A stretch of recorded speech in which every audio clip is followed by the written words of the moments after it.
Welcome back to World War Now, everybody. I am your host, Conrad Franz, joined as always by Dmitry Kalygin. We are coming at you in the midst of the ongoing bombardment of Israel by Iran.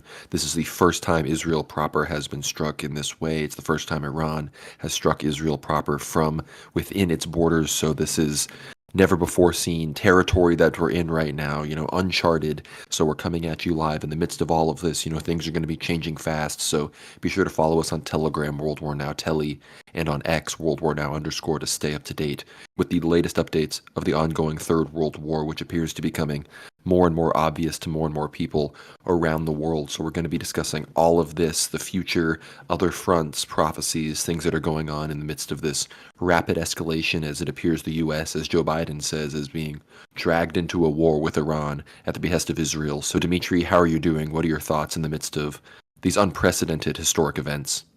Yes, some incredibly intense footage. I'm doing well, but again, just trying to keep track of exactly what's happening in Israel and, of course, the bombardment from Iran, the retaliation, which has been long coming, which we've expected to hit basically any week now, has finally taken place. And I want to just say that initially, my thoughts were that, well, it's happening on a large scale, but then, of course, probably minutes after, I think everybody realized that it was actually a very controlled strike on very key targets, most notably air bases, which of course the Israelis have these very expensive F-35s, these essentially American planes, which the US has recently, again, allocated even more to Israel, which are standing there parked on these air bases. And these are the same planes which have bombarded Gaza for over 5 months now. So of course, these were the main targets of the Iranian regime, and the targets were hit. We have confirmation of at least 7 cruise missiles hitting the Ramon air base.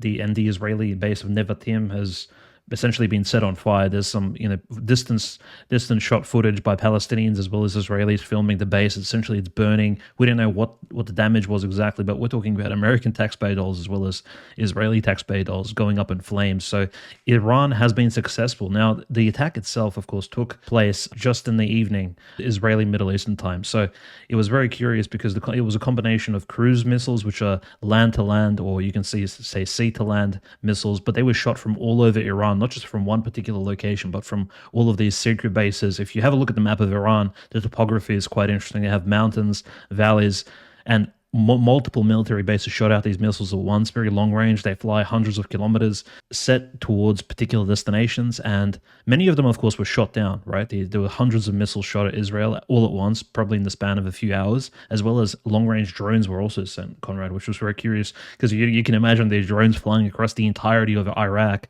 and over Jordan as well. A lot of those drones were shot down, and I mean, the most bizarre thing was the United States, of course, reacting with all due haste, necessarily sending up the aircraft carriers, sending up these American pilots in their fighter aircraft, shooting down these drones as they're flying across the Iraqi Mesopotamian desert. And it's just very a weird, again, United States pilots risking their lives, right, to take down Iranian drones which are flying to hit military targets in Israel.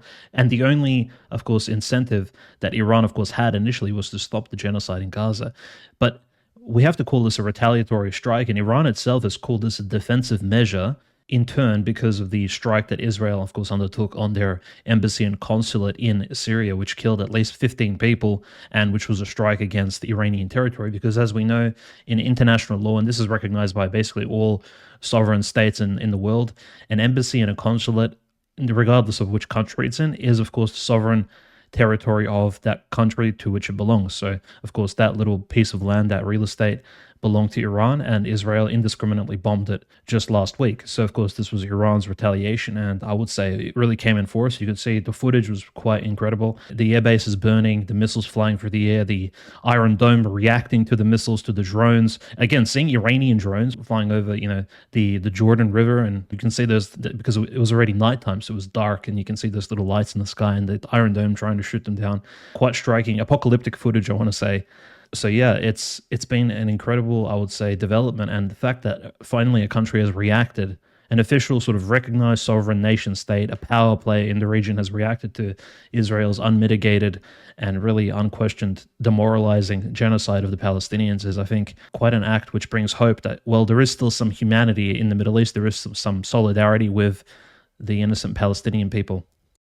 Well, as far as we know, it hasn't just been Iran, of course. The axis of resistance has responded as well. We have the Houthis and Hezbollah and the Popular Mobilization Front throughout Iraq and Syria. They also launched UAVs. We see the, loitering munitions coming from Iran, like you said, flying all the way over Iraq and Jordan. These are like Shahed, kamikaze drones. We haven't seen these anywhere really outside of Ukraine in a long time, so it's pretty crazy to see these flying right towards Tel Aviv and right towards Israel. But you mentioned the Ramon Air Base. That air base is the actual place that the jets that destroyed the Iranian consulate in Damascus, that was where they, sortied from and where their orders were given from. So that was part of their response, was destroying that air base. We saw strikes land at other air bases, like you said, some farther south. We saw the Houthis launching things at Eilat as well. I believe there was one or two touchdowns even in Tel Aviv. So we saw the Arrow and Iron Dome systems somewhat overwhelmed. But in the midst of all of this, we delayed recording the show so that we could react to these imminent strikes. Everyone was saying, oh, nothing ever happens. But I knew that the Iranians were going to get around to it and were going to really escalate this, and this was going to be an unprecedented strike, which it has been. However, Dimitri, you're right. It's measured. It's not all out, crazy, destroying civilian targets or anything like that. It is measured, but alas, it is an escalation because Iran itself has never struck Israel in this capacity. They deployed one of their, missile launching ships into the Persian Gulf. They also captured that Israeli-owned tanker. I'm forgetting the name. It was the Ariel or something like that. They captured that in the Persian Gulf. So they're also sending the message to the Israelis that at any moment we could really shut you down. We've got the Houthis shutting down the Red Sea. We could shut down the Persian Gulf. And if we started striking Haifa and these other places and disabled those ports, you're going to be in for a tough time as far as shipping and global commerce goes. So they're sending all sorts of messages. Israel has already gathered their war cabinet, and they've apparently agreed that they will respond within 24 hours. These are the latest updates. And Iran has said that if Israel retaliates, they will respond with twice the force that they just threw at Israel. So I said this on Twitter and on Telegram. It appears that we may have crossed that line of cascading escalations where it may be a lot harder to put the cat back in the bag than the United States would like, because we see Biden saying that he doesn't even want Israel to respond, that they hope that Israel is able to, tone this down and that they can de-escalate. And he believes that the Israelis are dragging America into a war with Iran because Israel is pretty happy about these strikes in some capacity. Iran, they're stuck between a rock and a hard place because on the one hand, their people and the Muslims around the world demand a response. Israel crosses diplomatic red lines that demand responses, killing generals and destroying your embassies and consulates. But Iran knows that Israel wants them to respond to goad them and the U.S. into striking the nuclear capabilities of Iran and disabling their army so that Israel can, make a greater Israel, that they can do all these things with the red heifers and ultimately destroy al-Aqsa Mosque. It was crazy seeing, the cruise missiles and the UAVs flying in, like you said, like fireflies in the sky over al-Aqsa Mosque, over the Dome of the Rock. It is a very eschatological image. So again, we're watching it all unfold. Everybody, I'm sure, is pouring over Telegram. It's where all these updates are coming in, but in the midst of all of this, we're even seeing escalations in the West Bank. We're going to talk about this in a second with the Jewish shepherd that was supposedly, he's from a settler family, supposedly was killed in the West Bank. There's a lot of escalations there now with settler families going door to door to Palestinian families and kicking them out of their homes and using this as an opportunity to seize property. And as this is all going on, of course, the international community is responding. The UN obviously condemning Iran, Israel calling for UN General Assemblies and Security Council meetings, and it's like, well, Israel, you've been ignoring the UN condemnations of your actions in Israel for months now. Suddenly, we all want to go back to the UN. It shows you how opportunistic all of this international law stuff really is, and how everyone just uses it for their own cynical personal gain, and there's nothing really objective about it. However, it does appear that Israel has succeeded in dragging the U.S. into it. As you said, Dimitri, the U.S. has been the main person, frankly, defending all of these. We saw British planes, deployed from Cyprus. They flew over to Israel to protect them as well. There's a French strike group, interception group in the Eastern Mediterranean, and the U.S. has relocated the USS Eisenhower, their aircraft carrier that was helping with Operation Prosperity Guardian in the Red Sea. They've now launched that thing back on up to the Eastern Med to help with this. And this operation by Iran is called Operation Faithful Promise. So I guess they're showing everybody, all the nothing ever happens people, everybody online that had been crapping on them, saying they don't have it in them. They're like, see, we're fulfilling our faithful promise, right, to the people of Gaza, to the people of Palestine. So It's very interesting to see. In many ways, it's a bit of a relief. We all did think that maybe Iran really was just going to take that and we were going to see Israel just get its way. But on the other hand, we know that Israel did want this escalation to occur. So here we are in the midst of World War III. I think it is safe to say that the World War is indeed now, Dimitri. I'm wondering where you think this is going because we saw Russia saying that they will back Iran. I'm wondering your thoughts on the next few days. Yeah, we kind of did see this coming when, as you mentioned, in the Straits of Hormuz, which essentially is the Persian Gulf, it's that small gap all ships kind of need to go through. Iranian special forces, they brought down helicopters, and similar to the sort of pirate-like tactics of the Somalis as well, Somalis don't have helicopters, but the Houthis, when they capture ships, they drop down on helicopters, or even identical to the tactics used by the Russians with the helicopter drop downs onto these massive tanker ships in the Black Sea, of course, inspecting certain vessels, making sure everything is okay on them. We saw a similar tactic by the Iranian special forces, dressed in black, essentially these GI Joe type special units dropping down onto, of course, the ship, which was flying a Portuguese flag, and the name of it is very curious, quite esoteric. The MSC Ares, and Ares, of course, is the Greek god of war. So they captured the ship called the Ares, and it was owned. Turns out, even though it was flying a Portuguese Catholic flag, it was owned by an Israeli billionaire, Eyal Ofer. So this is like a big analogy in world history, essentially, who's responsible for all these various shipping developments in world history and things like that. So an Israeli billionaire, and it's managed by a company called Zodiac Maritime. So again, like very astrological, very interesting that this is the ship that Iran captured in the Straits of Hormuz. But this, of course, took place roughly 10 to 12 hours before the actual breakout of the bombardment. And naturally, now sort of in the aftermath, several hours after the bombing and the drones have stopped, we can kind of come to terms of exactly what has taken place. And you mentioned the West Bank settler violence and the militias essentially going door to door completely, like, has nothing to do with law enforcement. Essentially, it's just these Israelis are starting these weird Zionist pogroms against the innocent Palestinians, essentially carrying out street justice. I think this could lead essentially to escalations amongst the basic populace of the West Bank, which has remained fairly, I would say, fairly peaceful and calm, despite the genocide happening to their neighbors in Gaza, just to the southwest. And again, it brings to mind, even if Netanyahu and the Israeli establishment, if they do listen to someone like Joe Biden and they state, well, look, we'll have to have a controlled response measure, will the radicals within Israel itself, all these Zionist, Talmudic, maybe even Hasidic, the really Orthodox Jewish people, will they respond favorably to a measured response, or will they begin carrying out this sort of street justice with these, essentially these Zionist settlers? These people are extreme radicals. Will they start raiding the al-Aqsa mosque? Will they start bullying, harassing Muslims? Maybe even we'll see an escalation of violence on the streets itself, because again, Israel hasn't been embarrassed and humiliated like this in a long time. And that's fascinating because we saw the strike coming, and they themselves spoke about the strike from Iran for months now, right? So everybody saw this coming, but still we saw people scurrying into their bunkers. It was sort of this weird period where, all the Tel Aviv gay discos and the nightclubs and the strip clubs were all shut down.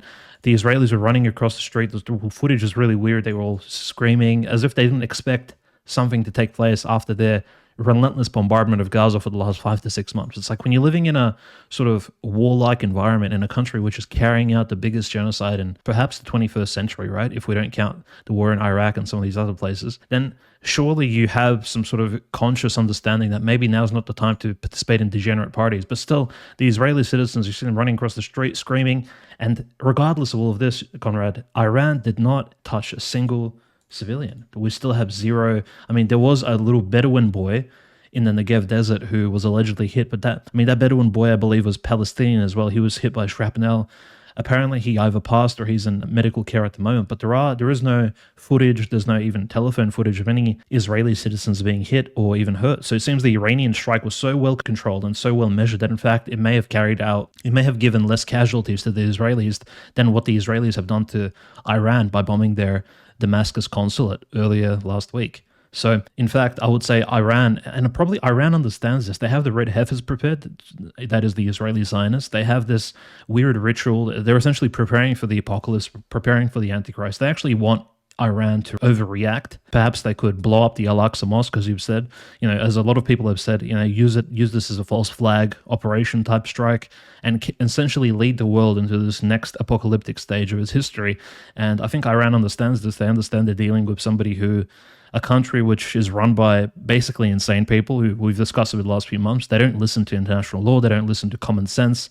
They don't even wish to come to any negotiating table. They believe the entire Palestinian population of Gaza and probably even the West Bank are all colluding with terrorists, things like that. So this sort of violent mindset really can't be negotiated with. And sometimes the best answer to sort of deal with these sort of people is the force of deterrence and probably even a violent reaction, which is what law enforcement does in certain countries, when they put people into prison. I mean, imprisoning someone or, maybe police tasing somebody or even shooting somebody, beating them with a stick that is state-controlled violence. And that's what Iran is doing, essentially chastising Israel like a little spoiled child. And of course, it is a spoiled child because, as you can see, the French sends a nuclear submarine alongside the Charles de Gaulle aircraft carrier, which is, again, a very superpowered, element of the French Navy. The Charles de Gaulle was responsible for the bombardment of Libya in 2011 and 12, if we remember the destruction of the Gaddafi regime. So the Charles de Gaulle being sent from France down to the Eastern Mediterranean it really is a key symbol of essentially how much power the Israeli lobby, these Israeli billionaires, these,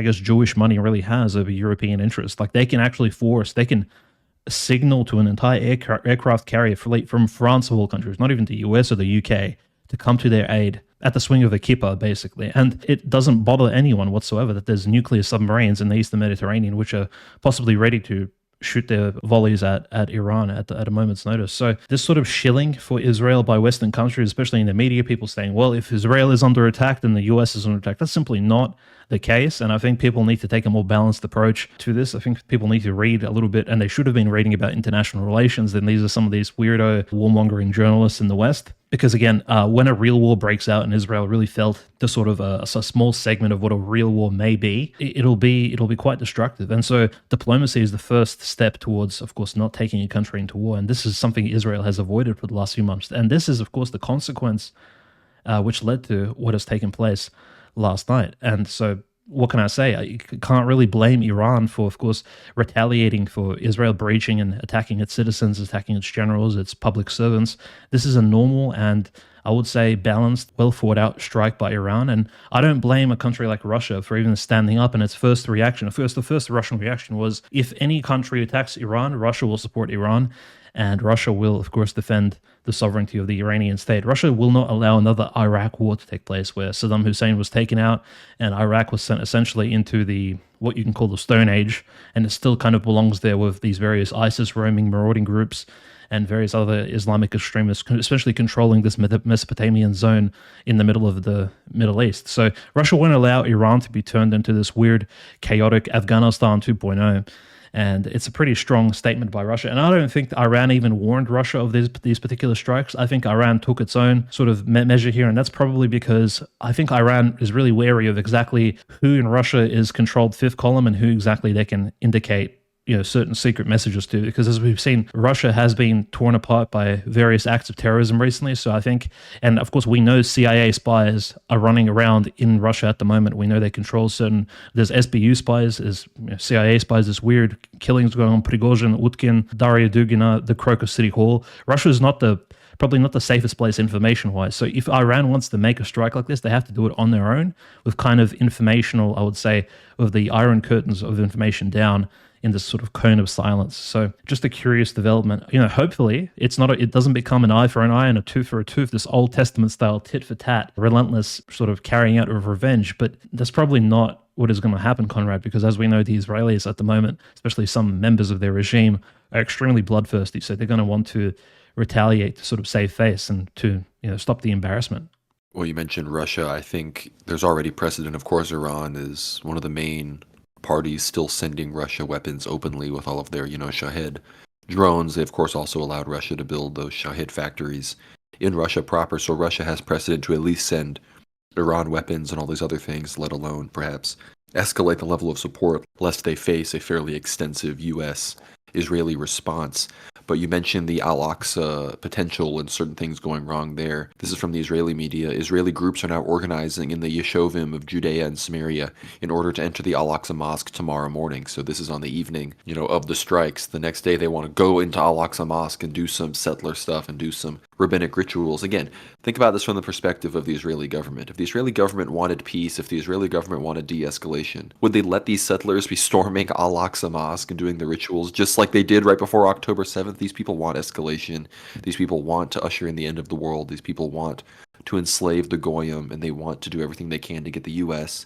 to blow up Iran, because Iran and their nuclear capabilities and their long-range missiles, as we're seeing right now, are ultimately their number one regional threat to succeeding in their goals of making greater Israel and rebuilding the Third Temple. So that is why they are trying to goad Iran into all of these things. For those that don't know, the Yeshovim of Judea and Samaria, these are like the settler regions. And again, these settlers in northern Israel and in the West Bank and potentially in southern Lebanon and formerly in Gaza, these are like the hardest core Zionist, religious, ethnic supremacists. That these are the people that fund things like the Temple Institute and want to make all of these things possible. But as far as Russia and China goes, reportedly the U.S. had asked China to tell Iran not to retaliate against Israel or to be very measured, and China said that they're not going to do that. So China appears to be giving their, I don't want to say blessing, but nodding their head, allowing Iran to do what it does without jeopardizing their relationship. And at the same time, Russia, again, I mentioned the potential for their levels of support. We don't know exactly what that is going to look like, but we could see how if the U.S. really uses this to take down Iran, or at the very least to, embargo and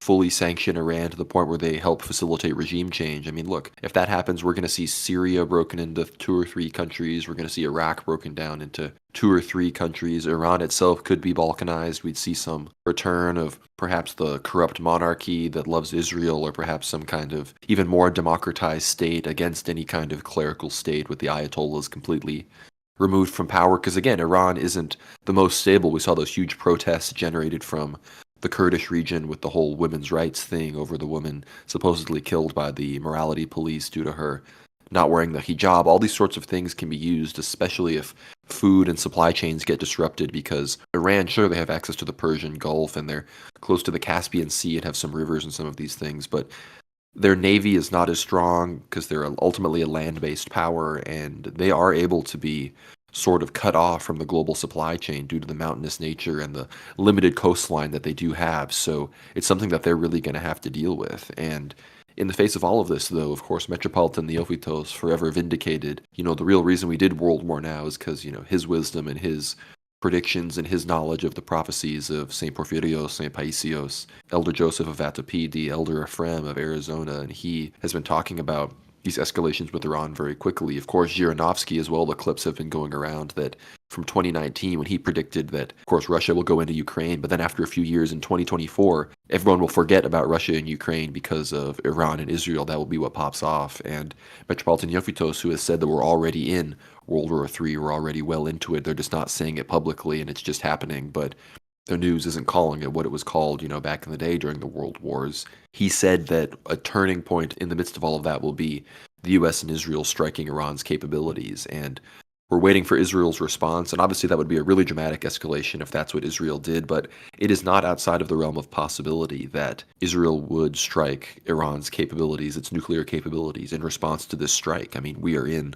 uncharted territory at this point, and amidst all of this, again, we talked about the possible second storming of al-Aqsa. Apparently, the Temple Institute has put in permits requesting all the necessary implements for the quote-unquote sacrifice on the Mount of Olives and other things to do on the Temple Mount and the Al-Aqsa compound on April 22nd. So that's less than 10 days away as of this being recorded. They want to continue with the apocalyptic, eschatological, religious supremacist, operations with these red heifers that will result in the storming of Al-Aqsa and again the destruction of the Al-Aqsa Mosque, which we know was prophesied by St. Paisios, and that would be right around the time of the 80-year anniversary of Israel's conception, of course, fulfilling the prophecies of 80 years of Jewish states have before their destruction. And of course, St. Paisios talked about a fundamental change and, possible destruction of Israel at this time as well. So many prophecies are being fulfilled before our very eyes. We're watching this closely. As somebody that lives in America, it's starting to get a little scary as well because, we may see that infamous draft where many young men like me go to die for Israel. So I'm going to be keeping my eye on that so I don't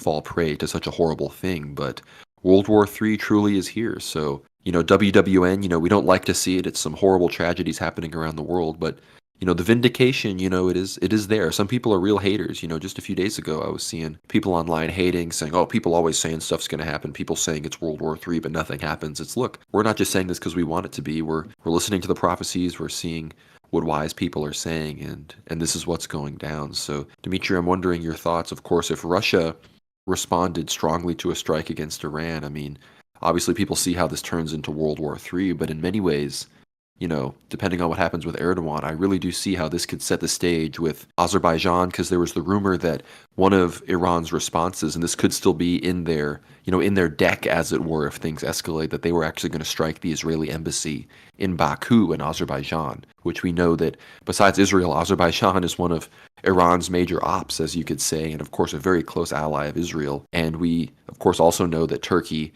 and Azerbaijan have been about to move on Armenia, which Iran has said it is not going to allow to happen. They've started arming Armenia to prevent that from occurring. And of course, if Russia is siding with Iran and we perhaps see Iran move against Azerbaijan and Armenia support itself, all these sorts of things could move a certain direction. Perhaps Erdogan dies before he decides to step down in 2028, and next thing you know, you have Turks directly going against Russia at the governmental level. It becomes policy. They further embrace NATO. And next thing you know, like we said, overnight, Russia strikes Turkey. Russia turns on Turkey. All of these sorts of things change. Of course, even talking about the US and Israel striking Iran's nuclear program, the prophecies and things say that that will happen very suddenly. So we're seeing things escalate very, very quickly. And again, everyone says nothing ever happens, but I have a feeling that, within a few months or a few years at the very longest, we may be wishing that nothing ever happens.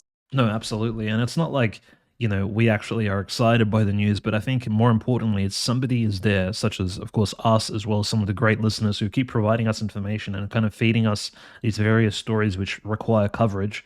At least somebody's there to cover it from a Christian perspective, because a lot of these journalist outlets, they have really other interests and they don't really cover things from maybe even a historically, I would say, like an Orthodox perspective, if you will. There's always other interests at play and they always shill for maybe one side or the other. We try to take a more neutral position, and of course we kind of, as you know, we critically assess even Orthodox Christian countries to the fullest extent of their sort of application of, I suppose, the ethical doctrine of Christianity to some of their international as well as domestic actions. So I think, to keep it fair, this is what's taking place at the moment. And these sort of missiles flying over hundreds of kilometers, and the potential nuclear deterrent which Israel still holds, to kind of shielding it from any really extreme strike from any country, of course, reminds me of the prophecy of Archimandrite Christopher Nikolsky, who was essentially a Russian hieromonk monk who took the great schema. So in fact, he was not just an Archimandrite, but a schema monk as well.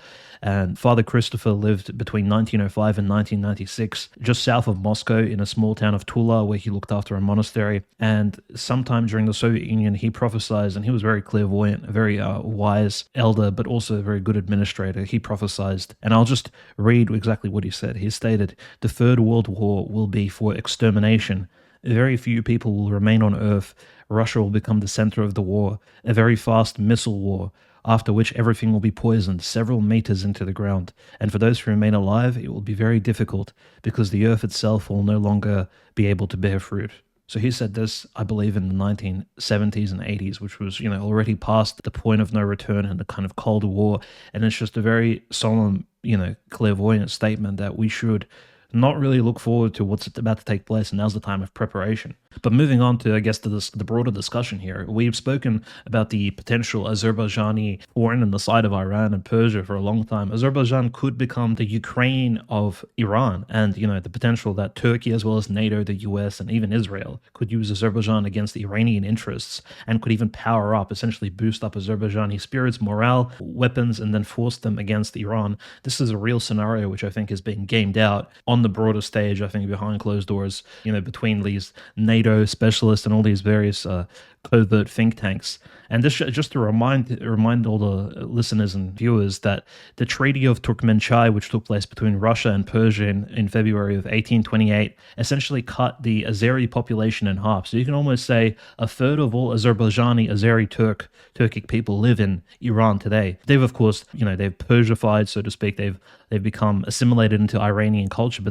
they're the more, I would say, fiery Shia types. Whereas Azerbaijan in the north, which I guess fell, according to this Treaty of Turkmenchai, it fell to the Russian Empire. These particular people became a lot more secular. So the Azeri population is a lot more, I would say, split in general. And there are Azeri interests that lie in the south. But if Azerbaijan wants to reunite its total population, and Iran, historically does believe that Azerbaijan is ancient Persian territory, which Russia kind of took from it in the 1820s and even prior to that during the Napoleonic Wars by sort of right of conquest and right of expansion. Mind you, Persia back then was very much a satellite state of the British Empire, which was part of this great game which the British and the Rothschilds British Masonic Empire was playing against the Russian Empire. So it wasn't like Russia was just bullying its Muslim neighbors. There was greater stakes at play here. But nevertheless, Azerbaijan and Iran have this really mixed and complex history, which again, the elites of the world could break out at any point. Again, we've spoken about Azeri successes against Armenia and some of the developments currently taking place there as well, which could again boost the morale as well as boost the arrogance and confidence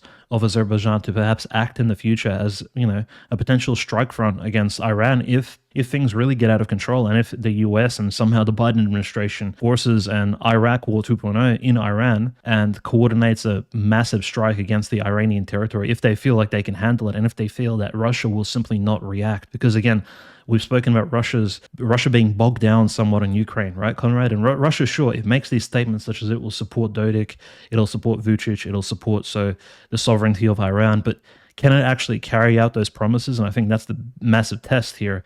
And it's almost like these globalist enemies of Russia will be testing Russia for evidence of, are these statements bluffs, or can Russia actually stand up to some of its diplomatic promises? And that's really difficult because, again, Iran is a massive country, and a strike force that will be developed and sort of developed against it by the United States and Israel, as well as possibly Azerbaijan and some of the other NATO countries. If it really comes to that, like a big, massive World War III scenario, Russia may, in fact, even for personal interest, may want to sit out of that because it will essentially turn into a third world war. And I'm not even going to speak about the presence of Mossad cells in Russia as well as Iran, which currently probably infiltrate very deeply. Yeah, because people need to understand, they think a Jewish person, an employee of Mossad simply looks like an average Jew, but there are Jews which look very Middle Eastern, the same olive skin, the same noses, the same really dark black curly hair. They look essentially Middle Eastern. They look Arabic because, of course, there was various populations of Jews living in the mountains, the Caucasus Jews. There were Jews in Yemen. And these Jews, over time, of course, they intermarried with the locals, and they look very much Middle Eastern. They look Iranian. And they can blend in very well. So there are Mossad Well, cells. there are Shabbos Goy members of the Mossad, Arabs and Persians, supporters of the Persian monarchy, these other characters that may support whatever Western-backed power structure that is no longer in power in these places. So it can be anybody from the Mossad. Sorry, keep going. No, absolutely. And so there is this threat, and Russia knows this, Putin knows this. As soon as a World War III type scenario breaks out, and if it's around Iran and around the Middle East, or as the prophecy of Skia Archimandrite Christopher, if it breaks out around Russia and Ukraine escalates to some sort of massive development, there will be these cells activated, and terrorism domestically will be quite horrible, I think. And that's what people, I think, need to as well appreciate. That's why you can't really blame Iran for having a measured approach when Iran knows that Mossad has been inspired and essentially built out from these old, I guess, Jewish remnants of the Cheka, the OGPU, the NKVD, the people we read about in the Lives of Saints who slaughtered Orthodox Christians in the Bolshevik-run USSR. Like, this was the inspiration for Mossad, as much as the OSS and the CIA were, but you have to consider the Cheka, the OGPU, the NKVD, these, which later became the KGB. These were the first bloodthirsty structures, these Talmudic organizations, which later formed, I think, that at least inspired this future creation of Mossad. And Mossad, by all accounts, I think if anybody does reading, or I'm not a real expert on spycraft, but Mossad is technically considered by historians and even modern political scientists to be the most ruthless and the most merciless, bloodthirsty, covert spy organization in the world. So the most, covert, powerful intelligence agency. So it's very daunting, I think, for a lot of countries facing Israel as well, because the level of terrorism, the level of assassinations, murder could really become unprecedented if somebody faces off against Israel, as we've seen throughout history. No, I definitely agree. And the latest spin seems to be coming in. Biden was on the phone with Netanyahu. He's telling Netanyahu that this should be seen as an absolute win for Israel. They're touting the defense successes. He's saying that, this should be good. They don't need to respond. And apparently Biden has told people that, and he's told Netanyahu that the U.S. will not participate in any offensive operations against Iran. And again, this comes as Israel says that within 24 hours they are going to respond. So the U.S. does seem to be trying to rein in the responses, try to not have this turn into the cascading, inevitable downward spiral into just full-on war between these countries, which would inevitably drag the U.S. in. But it seems that the final report on everything launched, it's 185 drones, 110 surface-to-surface missiles, and 36 cruise missiles were launched directly from Iran towards Israel. Of course, that does not include other axis of resistance drones and missiles and whatnot. So a fairly large attack for sure, and the fact that, of course, Jordanian and United States and British and other things were all there to stop it. It seems that Biden's attempt at claiming this is a total win, it's a bit transparent. Obviously, it could have been worse for Israel, I guess, but people may be saying that this is good, that the U.S. isn't going to engage. I unfortunately see this actually as making it more likely that this broadly spirals out of control because Israel's going to operate without U.S. oversight, probably push it too far again, like they did with the consulate strike. In fact, NBC had quoted U.S. officials as saying that Israel often never thinks about, what's the exact quote? U.S. officials on Israel's decision to strike the Iranian consular building in Syria. I don't think they had a strategy. The Israelis don't always make the best strategic decisions. This was in the midst of Biden saying he doesn't want to get dragged into a war with Iran at the behest of Israel. So it seems that many figures in the U.S. are kind of hip to what the Israelis are up to. I don't know if they quite understand the connection with all of the Jewish members of the State Department that are working towards the same end, but they at least recognize that the Israelis are not operating entirely in good faith or with the world's interests at heart. So it's good to see that. Of course, we see Trump saying that Israel is under attack and none of this would have happened while he was president.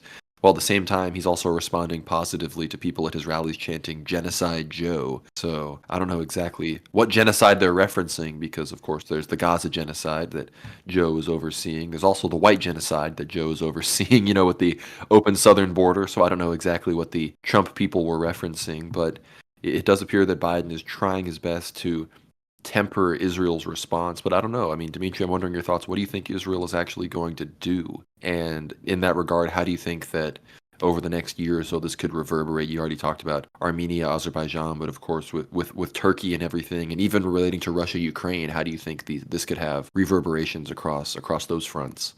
Well, yeah, I mean, looking at the near future, if Sleepy Joe can hold the Israeli Talmudic Baphomet by the horns and kind of stop it from charging into the Mesopotamian desert, right, to attack this Babylon, which they've built up for themselves, at least in their own minds, I would say there's some consideration given to the fact that, again, the Biden administration, no matter how Jewish it is on the inside, 80%, 90% Jewish, the statistics are very curious. I would say their interests, again, as politicians within the United States are not about it's not about Israel first. It's about the United States. They need to look forward to winning the election as Democrats against Donald Trump. And if they can win this diplomatic struggle with Israel and kind of force Israel into some sort of peace and perhaps even develop a peaceful agreement with the Palestinians, with Hamas, handing over of the hostages, this could be a massive political win domestically for the Biden administration. And you're right, of course, Biden is overseeing all these various genocides and there are all these weird connections, including, I mean, there's weird stuff happening domestically. The FBI seizing the diary of his daughter, which talks about child abuse, things like that. There's stuff happening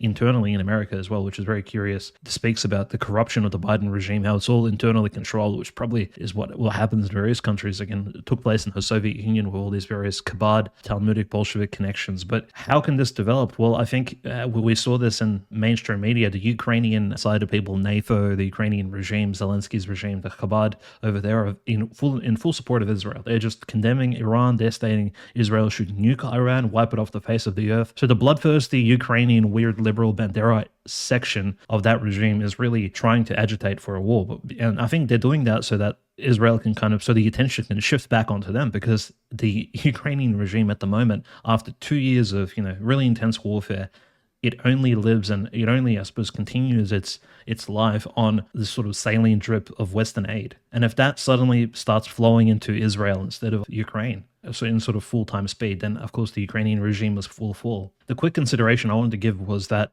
we have to when we view Iran's strike against Israel, notice how Russia didn't in fact escalate or take out any major measures. If a proper World War III type scenario took place and we saw thousands of drones and probably hundreds of missiles shot out, like even more than now, towards Israel in uncontrollable volleys to sort of break the Iron Dome's defense, I would probably wager Russia would carry out an analogous strike over Ukraine, perhaps even move its forces forward, begin that Odessa Kharkiv offensive in order to stretch thin the US's response and kind of overwhelm that Western juggernaut, that Western axis, I guess the axis of defense, which is being built by these NATO as well as like these, I guess, globalist controlled countries. But Russia didn't do that. So I think there was a chance that Iran actually signaled ahead of time that perhaps their response was going to be very measured, and Russia, don't take any drastic actions here because, this won't go over a few hours. So it'll just be a one and done type scenario. This is a retaliatory defensive strike, which is again vengeful, and this is vengeance and revenge against what took place in Damascus. So I think that's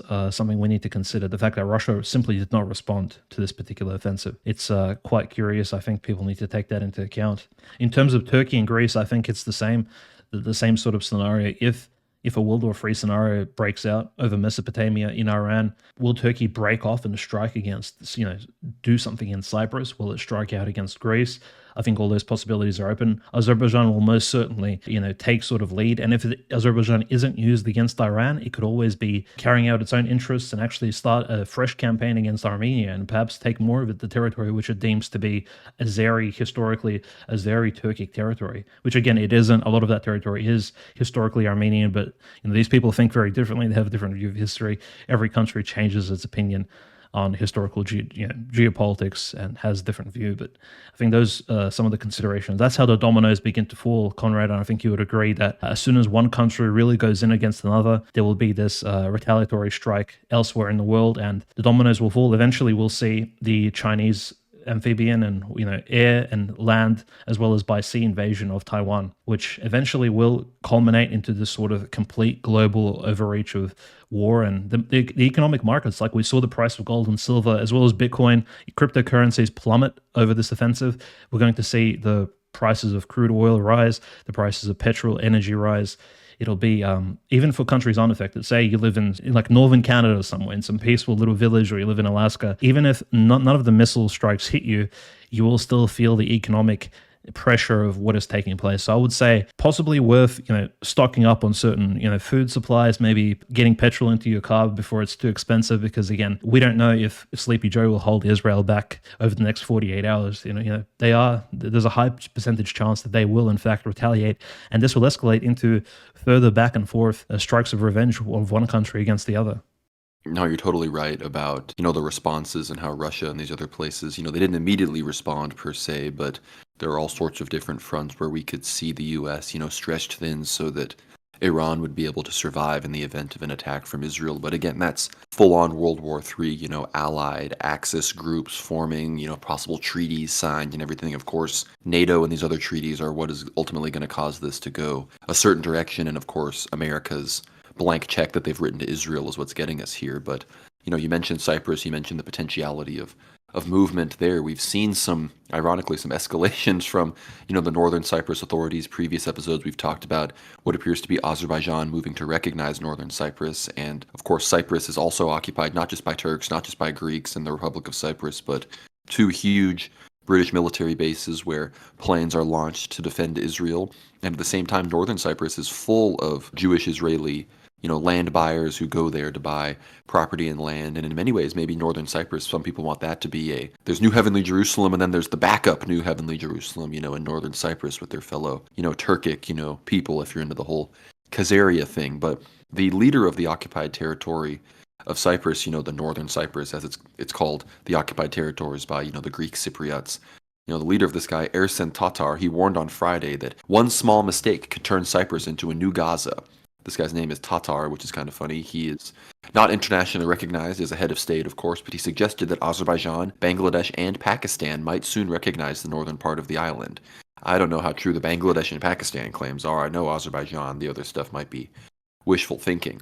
But he said a mistake or misunderstanding, such as the shooting of a Turkish soldier on the Green Line, which is the DMZ UN neutral zone, could lead to confrontation between the two nations.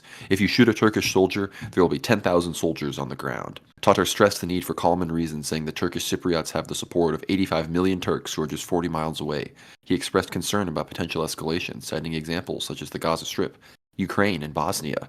Discussing possible solutions to Cyprus's problem, Tatar dismissed attempts at a federal solution based on a single state, and he basically calls for total recognition of Northern Cyprus and these sort of things. But He said that, a new Gaza could come to northern Cyprus and there could be fighting. Of course, the Turkish invasion of Cyprus in 1974 is something that we'll probably do future episodes about. But we know that prophecies say that, ironically, the Turks, they may pass through Cyprus, but as World War III goes down, they're actually going to have to leave entirely.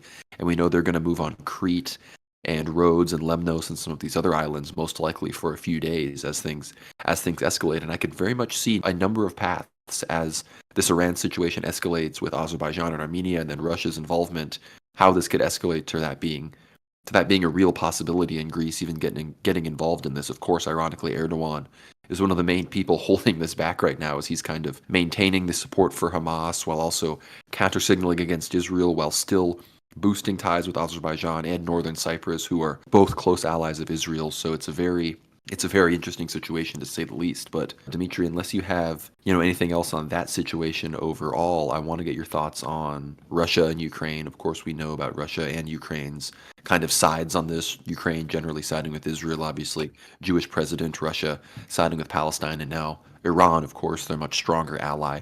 But we also see some developments with Gaugagia and Pridnestrovia, Transnistria. I believe it's the Russian Mir system, and some of these other systems are being deployed in Gaugagia, and that Russia said that they would integrate them if perhaps Moldova and Romania reunite and their sovereignty is threatened. So I'm wondering your thoughts on the current situation, not just in those areas, but also on the front line, as we're seeing 700, 800 meter advances, 1,000 meter advances in one day in all sorts of different places along the front.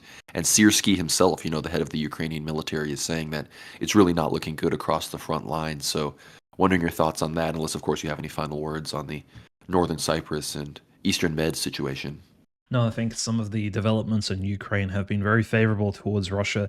Some very successful strikes on the morning of Thursday. So early in the morning, the sun was just rising, and Russian drones as well as missile strikes, flew out all across Ukraine. Sirens were going off everywhere. Of course, the main target that Russia was actually aiming for was the massive power plant located just 50 kilometers south of Kiev, which is called the Tripilia electrical power plant, which was completely destroyed. The footage of that, explosion as well as the fire from the power plant was quite massive, very demoralizing for the Ukrainians, and everything was destroyed. The transformer itself, the turbines, the generators, they destroyed the entire thing. And this is BBC reporting this, so even Western media sources. Usually when Russia hits one of these power plants, they strike it somewhat insufficiently, which has been taking place over the last year and a half. A lot of these power plants were quickly rebuilt and then, of course, forced into action once again. But this Tripilia power plant just south of Kiev, it will, of course, force a massive energy crisis in the center of Ukraine, which is right next to the capital city. So this is not something that will be ignored. A huge success, I would say, for the Russians in sort of forcing perhaps a peace agreement or some sort of Ukrainian surrender, I would say. This is like a massive consideration, I think, by the Russian side. We can see this because the Russian United Nations representative actually stated that the Kiev surrender will soon be discussed and they will bring Kiev and Zelensky to the negotiating table, which is a huge move forward, I think. And that's considering the Crocus City Hall sort of reaction, the Tajiks coming out on tape admitting, pleading guilty, as well as admitting that they were in fact paid by Ukrainians. They kind of, admitted so on tape, on camera. They said that they were sent here by Ukraine. So Russia has all the incentive that it would want in order to, again, strike out and continue the Ukrainian campaign. But if the Russian United Nations representative is stating that they would like to go for a peace treaty, this is quite curious. Positive developments all around. Ukrainian, again, we saw hypersonic missiles hit some more energy generators just to the west of Ukraine in Lvov as well. So really long-range strikes all across Ukraine. Russia has really honed its skill in terms of hitting some of these key targets, and Ukraine is under a lot of pressure. And again, the world's view and the world's eyes are on the Middle East. So again, nobody's really crying for Ukraine, and Ukraine will not receive any sort of emergency assistance from these alliance and the NATO powers. The other huge piece of news again was just took place east of Volgograd, so former Stalingrad. The Russians have tested an intercontinental ballistic missile system. So they shot this missile, as you know, historically, Volgograd, Stalingrad is located just north of the Caspian Sea. They shot it south towards the Middle East. So if the missile flew over Iraq, over Iran at super fast speed, really high in the sky, but you can kind of tell, sometimes you look into the sky, you see like a satellite or something passing by, like a shooting star. This missile flew all the way and I think landed somewhere in one of the southern continental oceans, probably. But some of these missile tests, again, are really showing the West that Russia does have this modern technology. And I would say the missile test was deemed by Russia as well as some of its allied countries, Belarus. The Iraqi government said that, judging by how the missile was flying, this was a successful test. It didn't fall on anyone, and it flew very, very quickly and very high in the sky. So intercontinental missiles, as you can probably imagine, these if armed with a nuclear warhead, that could be used to strike, essentially any country around the globe really sort of strongly, and any country on earth could be a potential target. So Russia really showing its strength here with these sort of long-range tests. And again, this took place just on Friday, a few days before this particular Middle Eastern scenario as well. So the whole world kind of knows Russia is really peaking in terms of its military strength. The Russian military industrial complex has, really picked up its pace since the beginning of the SMO. The other thing that Russia, of course, has developed over the last 2 years was its soft power approach. We can see that with the introduction of the Mir Visa. It's like a Visa MasterCard system, like essentially these bank cards which can be used in Gagauzia. They've introduced them. The Russians have also introduced the ATM systems, the banking system in Gagauzia, which is just a small southern area of Moldova. We spoke about the Gagauzians recently. They're the very pro-Russian Moldovan population. And the Gagauzians seem to really appreciate this introduction. They're kind of looking at themselves as these future Transnistrians, these semi-Russian citizens in a way. Again, the Mir card system isn't really approved anywhere in Europe or in any Western country. They kind of see this as a Russian tactic of avoiding sanctions. But again, we probably see it as just the move of Russia towards, I would say, financial freedom away from like the globalist New World Order. So that's probably how the Gagauzians see it too, because now Gagauzia has the Mir system, has the Visa, it has the MasterCard. As Gagauzians have choice, and this is probably a good thing. And in the future, Russia is also banking on the fact that if Moldova continues to sort of position itself as this Western satellite state between Transnistria and Romania, Russia will, probably enact some soft power moves. Perhaps Gagauzians will become more alert to their potential independent movement, and perhaps they will, have a referendum of their own and try to, and become legally annexed by Russia. That's, I'm not really asserting anything here, but I think the implication is quite clear from Russia that they will, in fact, join Transnistria and Gagauzia over the long term. And I think that's the goal of the Russian, you can say, deep state and the Russian political elite. But again, this is the mid to long term aspiration of Russia. So lots of successes, I would say, both on the front lines and on the soft power end. Other news from the Russosphere and the Ukraine war, which again, like Zhirinovsky said, perhaps we may be forgetting about the Ukraine war and it may be wrapping up by 2025 while we're much more focused even on Russia's activities in the Middle East with the ongoing war there. But an announcement came that Belarus is not going to war against Ukraine. The border is barricaded in such a way that we cannot get there. Do we want trouble for ourselves? We don't. The border on the Ukrainian side is concreted, mined, barricaded, and there are 120,000 Ukrainian troops there. This is a quote from President of Belarus, Alexander Lukashenko. So it seems that despite being on high alert for war and everything, Belarus won't be entering into Ukraine anytime soon. Perhaps that was more about the Poland situation, as Poland has been beefing up its military and leaving treaties and whatnot, and there have been more and more cross-border conflicts between Belarus and Poland. So we're going to be watching that all very closely. But of course, some of the towns that Russia has entered, they've entered Kalinivka, which is northeast of Chasiv Yar. They're advancing as well in, of course, the Avdiivka directions and in multiple directions towards Zaporozhye as well. So it's very good to see all of that. We are wondering when any kind of real large-scale breakthrough is going to come. That may come after any kind of large-scale retreat order comes for Ukraine. So we're waiting for Syrskyi to, admit that much of this has been lost and perhaps retreat to a more defensible position that would be trying to maintain a certain other level of territory. I don't even know what the current behind-the-scenes Ukrainian plan is. We've heard a lot less talk about retaking Crimea, but at the same time, we haven't heard much talk from them, at least, about surrender. So unless you have anything else to say on the front lines, Dmitry, perhaps we can talk about the church persecutions in Estonia and the Rada bill against Ukraine, and then I want to talk a bit about Myanmar before we wrap this thing up. Yeah, there's a few key stories, I think, from still that Russo-Ukrainian region. There was a recent, I would say, important discussion between the famous Ukrainian Orthodox journalist Jan Taksur, and he was interviewing the famous Russian theologian, probably the oldest theologian. He's, I think, reaching 90 years of age, but he has a huge outreach on YouTube and over, I believe, 1 million subscribers on his YouTube channel, which is quite a lot for an Orthodox theologian. But again, all of his videos are in Russian. This is, of course, I'm speaking about Professor Alexei Osipov. So Osipov was asked by Jan Taksur, what should the Ukrainian Orthodox Church do? What should the bishops do? Should they be blessing the Ukrainian army forces? Should they be praying for Zelensky? And he openly stated that the Ukrainian Orthodox episcopate, the bishops, and all the clergy in Ukraine who are still canonical should, of course, act as the prophet Jonah and the prophet Jeremiah. They should call the Ukrainian people, all those who are still listening to them, for repentance. He said a massive repentance could have a colossal authority and colossal pressure on the Ukrainian regime, as well as it could grant God's mercy to watch over the Ukrainian people in this particular country, which has fallen so far morally, I would say, quite drastically over the last 30 years, which has led to this disastrous war. So this is an interesting opinion. And frankly, Conrad, me and you have been talking about the same thing for the last year and a half. So in fact, it's good to see that an authority on theology in Russia, Professor Alexei Osipov, would have the same take as us, which again it shows us that I guess our opinion is on the right page. I would say in terms of world history, we view things in a similar light to some of these great authorities of the church. Another, of course, more depressing development was the interior minister of Estonia labels the Patriarchate of Moscow and especially the Metropolitan of Estonia, Eugene, who we spoke about last week, as a potential terrorist.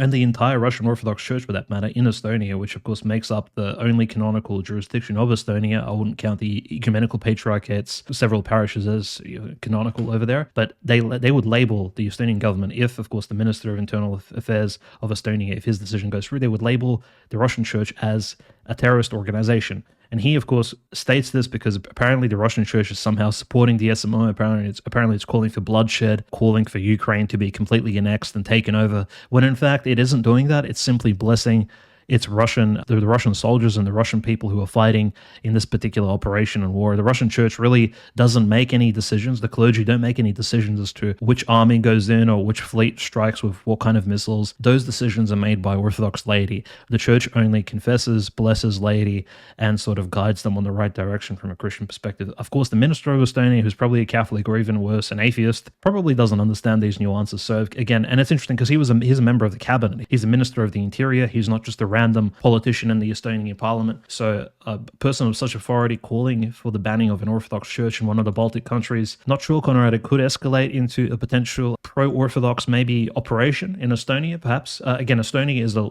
NATO country of roughly more than 10 years now, I believe even close to 20 years at this point.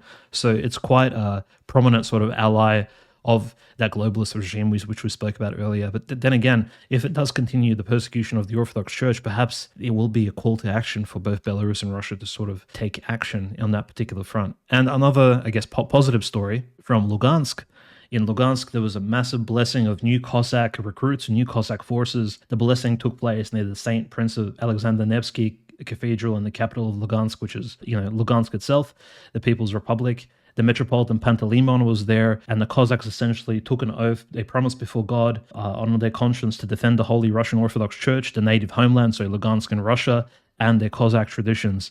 And again, this blessing took place. They had military flags there, icons, the local miracle working icons, and there was a lot of bishops and clergy there. So it's cool seeing some of these old Russian traditions, probably going back to the Byzantine and Roman Empire when it was Orthodox, returning, where you have a blessing of military regiments and battalions in a very Orthodox fashion. And we saw this in Lugansk this week, which again is really heartwarming to see that they're not returning. The Russians in these new territories are not returning to some weird MAGA communist / Bolshevik traditions. They're in fact coming back to ancient millennia-old traditions, which we saw, kind of espoused during John III's reign and Nikiforos Phokas and even the Tsars of the Moscow Tsardom. So it's just great developments on that end. But again, the persecution continues. Priests, laity are still being lynched off the streets in Ukraine. Those two priests which disappeared, the two Father Johns, still nothing is heard of them. Potentially, they're probably in some Ukrainian recruitment camp, completely devoid of any technology. So the diocese is still praying for them. There's just horrible developments all around the country. So again, we pray for these people being persecuted, and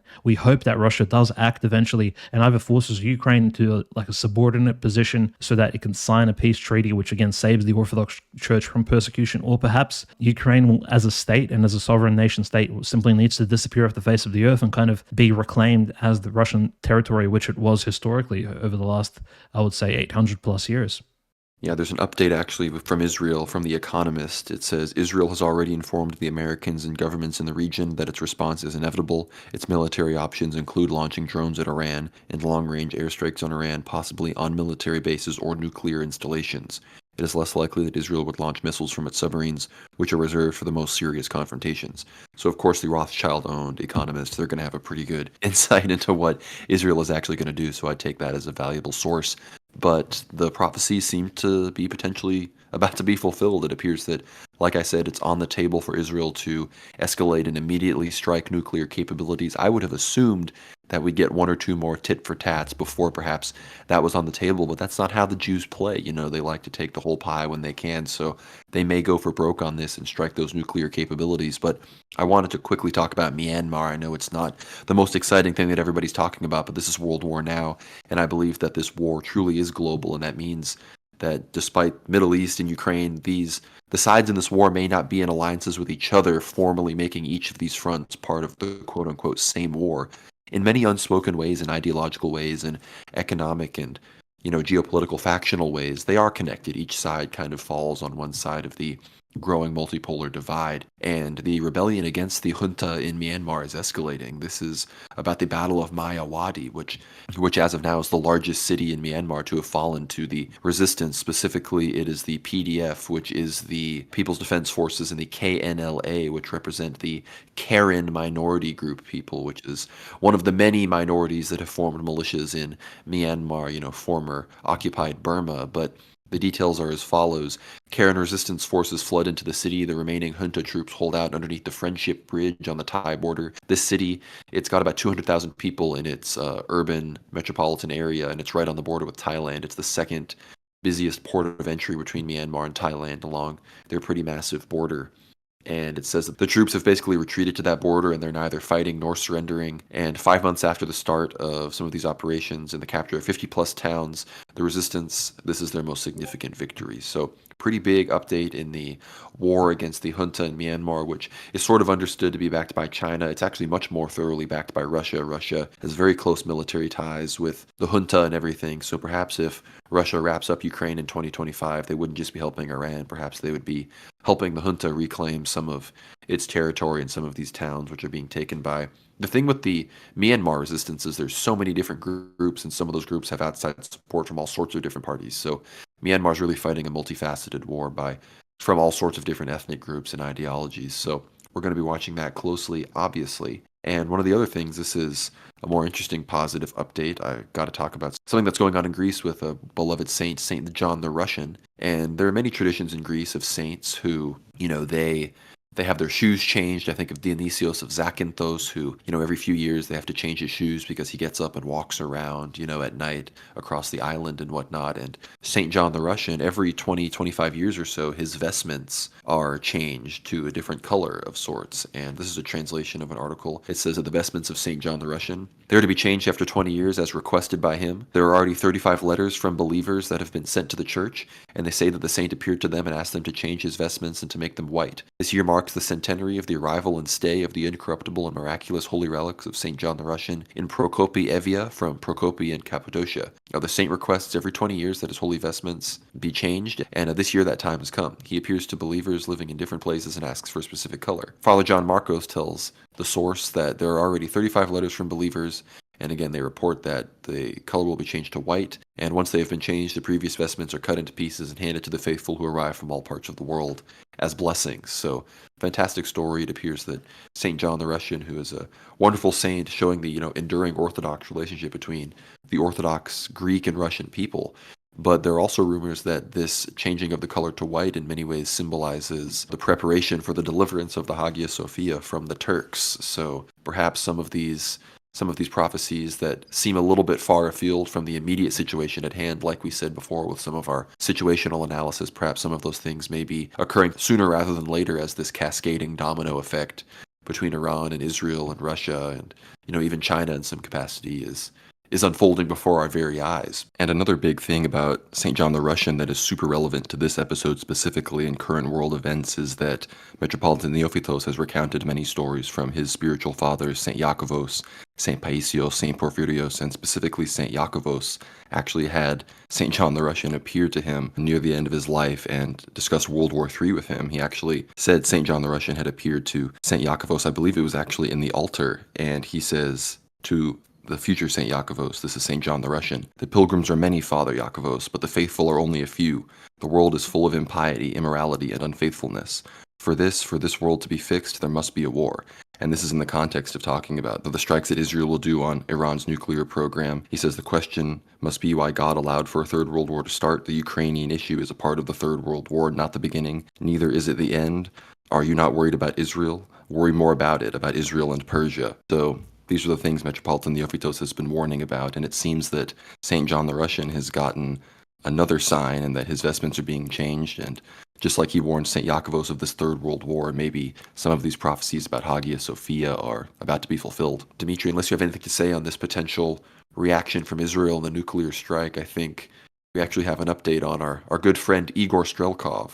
That's right. Of course, Saint John the Russian, a really wonderful saint, and hopefully even with this clairvoyant view of the future of Hagia Sophia and the changing of the vestments to white. When I visited St. John, his vestments were blue in 2009, so I actually had the chance to venerate his relics all that time ago, but it's just wonderful. And again, maybe a saint such as this can break that rift which has taken place between the Russian and the Greek Orthodox community as well, because again, St. John the Russian, he learned how to speak Greek, he learned how to speak Turkish, and he spoke Russian. Of course, he was a Russian sailor during the reign of Peter the Great, the Russian emperor who fought some wars against the Turks. And his life and narrative is worth reading, I think, for all Orthodox Christians. He's a very well-respected Greek Orthodox and I suppose Russian Orthodox saint, but he is somebody who is a part of both of those worlds. And in fact, perhaps it's a good saint and a good sort of person like that who could breach this gap which was taking place over the last few years. And again, time is flowing on, but we do need to pray for St. John so he can kind of guide our two peoples together. Igor Strelkov, some great news in terms of, well, he's finally making something take place. He asked his lawyers to petition with the Russian government and the prison system to allow him to be released and to serve in the Russian, prisoner battalion, which again, Russia does have an official prisoner battalion, similar to Wagner, but again, it was inspired by Wagner. So these prisoners who can sign up contracts, they can receive it's a reduced salary, but nevertheless, if they commit to a certain number of months in the military service, usually on the front lines, they can be again released. The sentence can be reduced. So Igor Strelkov, who was sentenced to 5 years, he can again be perhaps released early if he serves on the front line. This is the only concern about this, Conrad, is that, and I'm sure his lawyer is aware of it, is that he even personally admitted that he does have heart issues. So I'm just wondering if it would be beneficial for a 50-plus-year-old man, even one who is so skilled in military action since Chechnya, Transnistria, and the Ukraine war, for him to be actually participating on the front lines at such an age of such sort of deep ailments. Again, the risk of a heart attack and things like that are quite high. But nevertheless, perhaps it's healthy to be out in the fresh air rather than be stuck in some Russian cell, right? So that's always the positive development. And perhaps it is his choice. If he wants to go out and actually fight for his country, perhaps that's simply what needs to be done. So this is perhaps a redeeming moment in Russia. And the real redemption of the Russian regime and perhaps the fifth column inside the Russian prosecution will be Strelkov's release if they actually greenlight this project. Because all the Russian patriots, including Gabriel the Russian himself, who, recently not only is pro-Iran, but again, his anti-New World Order, he personally feels like Strelkov should be released. And a lot of Russian patriots, a lot of people from Donetsk, Lugansk feel that Strelkov should be, in fact, be given freedom so that a real Orthodox Christian monarchist could be out there speaking his mind, but also serving his country, being productive, unlike what some of these bureaucrats are doing, sitting in the background, allowing for these various tragedies to take place, and also to just tormenting, I suppose, Orthodox Christians who have perhaps a slightly different opinion to that of Shoigu and some of the oligarchs and Chabad rabbis who sort of sitting around and hanging around the Moscow Kremlin. So a great sort of development, and hopefully by next week we can kind of give you guys positive news that Igor Strelkov has in fact been released, and perhaps he's been sent to the SMO to fight in Zaporozhye, Kherson, or stationed somewhere where he could at least provide to his country, which he loves so much. Yeah, we can hope that God will imbue him with some kind of power, make him some kind of Giga Chad Aryan super soldier to overcome his otherwise some of his health problems. But we're praying for Igor Girkin, of course, and that perhaps him and Gabriel Doroshin can link up, and they can form like a powerful squad of people to run special operations. Maybe they can just go to Israel themselves and run a special operation there and prevent the Antichrist from coming. Right? They can go and kill the red heifers in Shiloh and prevent all of that nonsense from happening. But we're watching that very closely, of course. Like we said, Temple Institute April 22nd. They appear to be wanting something to happen. But only other update on the Russia front, you mentioned Strelkov. Of course, we know Russell Texas Bentley, a man who is from Marble Falls, Texas, not very far from where I'm at here in Austin, less than an hour away, much less than an hour away, in fact. He apparently is missing somewhere in Ukraine. People suspect that perhaps he was captured by Ukrainians, that he has been tortured, that maybe this is another Gonzalo Lira situation, which is very unfortunate because, Russell, he moved to the Donbass. He's been fighting as a volunteer there and working there and being a journalist and many other things since a long, long time ago in the earlier days of the war before it was a worldwide phenomenon. And he married a local woman there and he joined the Russian Orthodox Church. So he's a brother of ours in the church. So be sure to pray for him that he can be found. But it's a bit distressing, of course, the Gonzalo Lira situation. We still haven't had 100% confirmation, but it does seem that he is likely dead. So pray for the repose of his soul and, of course, all the others affected by these conflicts. But the Chinese newspaper, the Global Times, this is some final updates on the Israel situation. I think we'll have a final little diatribe on everything going on because this is the biggest story in everything. Of course, the Global Times, they wrote that Iran responded with strategic intelligence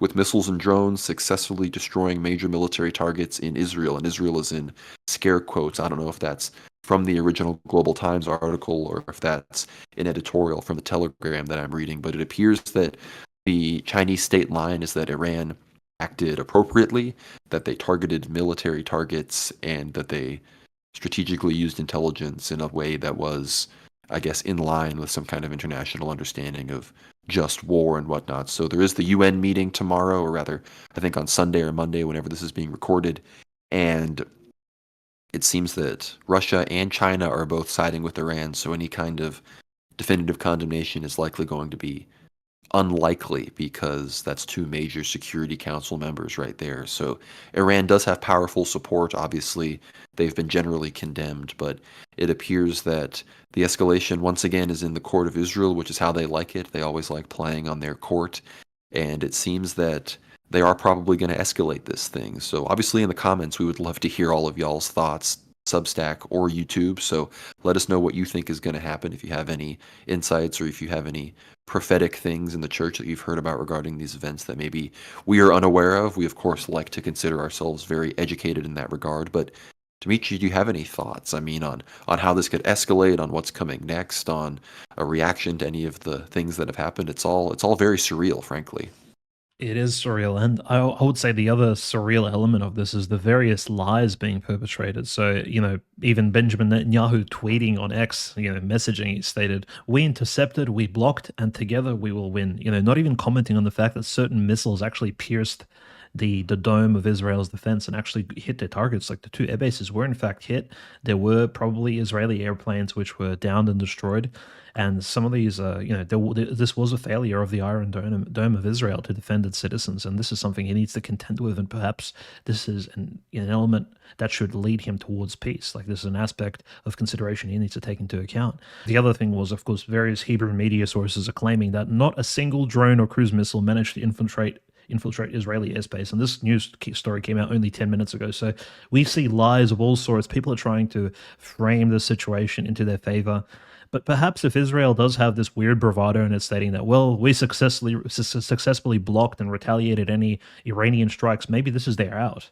Perhaps they could stop any sort of escalation from actually taking place on a government level. And this is me being hopeful because I don't want a full-on scale World War III scenario with crazy Zionist Israeli cultists slaying red heifers and forcing the world into a military nuclear conflict. But again, we can't really be sort of playing on fantasy here. We have to face the facts, and the facts are that Israel at the moment is an incredibly bloodthirsty genocidal state, which will probably force itself on Iran once more. And in fact, yeah, you're right. The ball was in their court, and we've seen how Israel acts before against Syria. It's been bombing Syria for the last 8 to 10 years, just not controlling themselves whatsoever, just completely irrespective of Syria's sovereignty and nation-state borders. And the Assad regime has suffered very heavily, and the Syrian people themselves have suffered immensely from Israeli bombardment. So that's how we need to view Israel through that lens, not the fact that, not by their statements, but we should judge them by the fruits of their works. and the fruits of their works have been incredibly destructive, and they haven't actually brought peace to the region in any capacity. So why should we trust Netanyahu?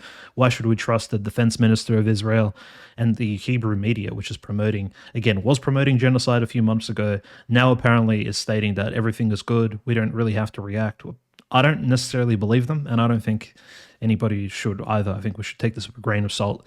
And the Biden regime, well, we've seen how they can stop conflict, right? The diplomacy of the Biden regime has been well known to fail on almost every front, whether in Asia, in Russia, Ukraine, and in the Middle East. So it's just, there's no real hope for, I guess, peace in this particular region, unfortunately.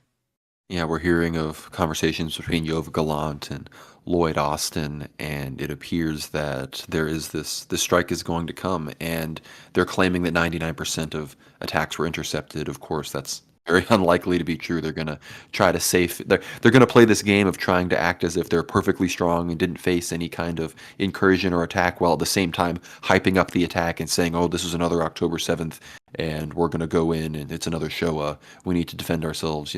The Jewish people are about to go extinct. They're going to try to play both of those angles at the same time, which I think at this point most Jewish people are ready to go with. I don't know how this will affect Netanyahu's standing. Of course, he wants this all to go on for as long as possible, so he isn't held accountable for the way he's generally hated across Israeli society. But again, as the war goes on, they can't take him out because in many ways he represents a spirit of revenge against the Goyim, even though people don't support him personally, knowing Jews know that having him in power, they will be Jew maxing, on the world stage, as we say. So it's all very interesting.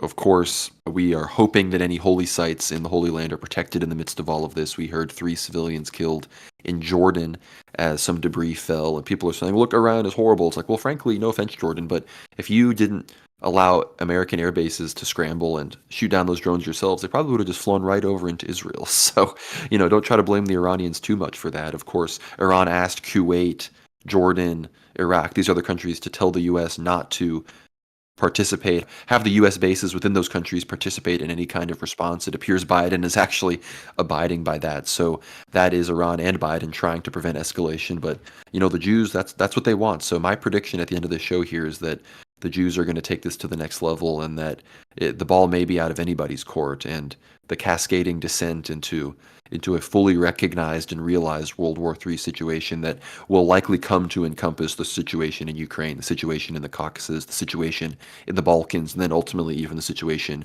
in the Taiwan Straits in the east. That is how this thing is really going to go. So we're hoping that the holy sites stay safe. Dmitry posted this on his Twitter recently, that the nuns confirmed that the Orthodox monastery of St. Mary Magdalene, located on the Mount of Olives, which again is not super far from where they're trying to do this red heifer stuff, it has not been struck or harmed in any way. So we're hoping that that is true, that it rings true for the Church of the Holy Sepulchre, that it's true for Bethlehem and the Church of the Nativity, as well as where St. Philomenos was martyred and St. Photine's Well, and all of these other places, of course, that they can be protected by God and the Holy Spirit and, be safe in the midst of all of this. So we're praying as World War III appears to unfold before our very eyes. Thank you all so much for listening. Dmitry, do you have any last words before we share the plugs? Yeah, I would only say that, these are some major news. I wouldn't get too anxious over them. Just keep living your life, make the wise economic choices, especially with the prices being very volatile in the near future. And I would say definitely attend church while you can. It is still great Lent, so we do have to live in this sort of condensed, tense phase, I suppose, spiritually as well as physically speaking. We do need to be on our toes, and news such as this shouldn't really surprise us. We kind of saw this coming. If you guys are listeners of World War Now, if you have been listening for a while now, we kind of saw this on the horizon, so it shouldn't surprise us much. But when it does happen, when you see the footage, it is very shocking and quite scary, actually, because you don't know, these people in power are mad. They're not Christians like you and I. They're not even belonging to any regular faith. It's just some really ancient Canaanite, Hamite religions. But I just endorse everybody and condone the prayer for all people involved, and again, the Christian people of Palestine and Israel, those residing there at the moment in the heart of, in the sort of regime of the beast, which again, these people are moving to kind of create and develop further into the future if they have their way. So hopefully that goes well. And of course, the Christians being persecuted all over, Ukraine, and possibly in the future, the Christians in Estonia, again, facing this weird pressure from their government, which is run by the EU and NATO. lots of prayers for all those people involved. And thank you guys for listening. I think it's just been a good episode. And next week, there may even be further developments, I would say. So stay tuned. There may be some Twitter spaces that we form. There may be some, big events, maybe even an episode coming out early in the week, depending on what takes place. Because again, who knows how Israel will retaliate and what kind of reaction they will actually cause and what they will play on going into the future. Yeah, we may have to do a stream or a space or something and answer questions because Israel's response, again, we're in uncharted territory here. This is one of the biggest developments since October 7th, since Nord Stream, since Russia recognized the new territories and whatnot. So big era in World War Now history, of course. And with all of that, be sure to subscribe worldwarnow.co, worldwarnow.substack.com. If we do a midweek episode or something, you'll get info on that right in your inbox. It's the best way to keep in touch with us and keep up with all of our stuff. Get behind the paywall and listen to our latest Q&A episode. We published that earlier this week. We answer some great questions about our favorite monasteries, where we'd like to go, prophecies about Germany, the government of Kharkov and future Odessa Russian governments, what it means to be an American, the question of American identity. And if you get behind the paywall on World War Now's Substack, you can ask us questions in the future Q&A, and of course listen to the full Ether Hour episodes, like our interview with Lucas Gage, our interview with GM Davis, some of these other characters and members of the World War Now extended universe that we like to bring to you. But yeah, worldwarnow.co, worldwarnow.substack.com. Follow us on Twitter, worldwarnow_. Follow us on Telegram, World War Now Telly. Those two places are really where you can keep up minute by minute, hour by hour on the ongoing situation in the Holy Land and Iran. So follow us there. Be sure to follow us on YouTube, like the videos, subscribe, comment. That's World War Now on YouTube. Follow World War Now Clips on Twitter. That's at WWN Clips. It's World War Now Clips on YouTube as well. Be sure to share the clips, save the clips to your camera roll, send them to your friends, post them elsewhere. It really helps us out. Follow us on Rumble, World War Now, and follow me on Twitter at GnomeRad. Follow Dimitri on Twitter at OCanonist. And like we said, get your email on the free Substack, get behind the paywall on the paid Substack, and support the show. Keep these weekly World War Nows free and get access to our nearly 40 paid exclusive episodes where we discuss some of the most interesting and deepest lore of really the world and of Orthodoxy and everything going on. So thank you all so much for listening. Pray for peace as these wars rage on, and realize that the world war really is now, as Metropolitan Neophytos said. So thank you so much for listening, and God bless.